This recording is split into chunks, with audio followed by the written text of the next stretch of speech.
Labas, kviečiu prisijungti prie YouTube kanalo, ten rasit papildomas žinutės, o dabar Valentino žinutė dvyniams.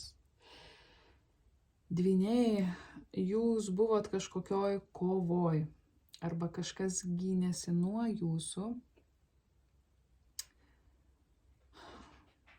Toks jausmas, kad arba...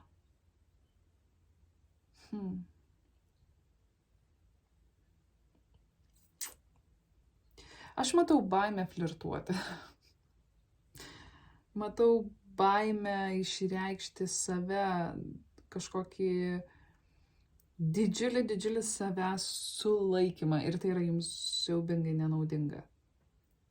Gali būti, kad bandot perdėtai sukontroliuoti, kaip jūs atrodot, kaip jūs nuskambat, kaip jūs esat suprantami ir tai nėra gerai, todėl kad jūs neleidžiate energijai tekėti savaime.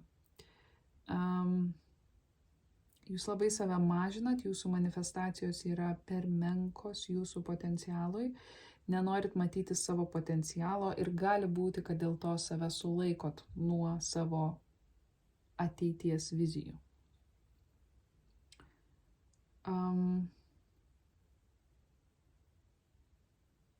Gali būti, kad yra žmogus, kuris jums bando pasakyti tiesą, bet jūs nenorit jos girdėti. Patarimas yra būti atviriems su savim. Pirmiausia, pasakyti tiesą savo. Ką jūs jaučiat, ką jūs galvojat, kodėl vienaip ar kitaip elgiatės. Patarimas yra flirtuoti.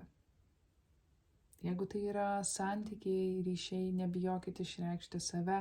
Ir čia kalba eina ne tik tais apie tą flirtą su intencija ar ne kažko pasiekti, bet tiesiog galbūt tokią geraširdišką, atvirą energiją kitų link ar ne, leisti kitiems pasijausti gerai toje erdvėje.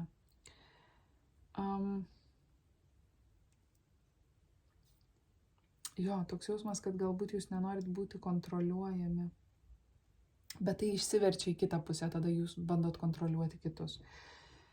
Turite atrasti balansą, turite paleisti praeitį ir flirtuoti su tuo, su kuo norit flirtuoti.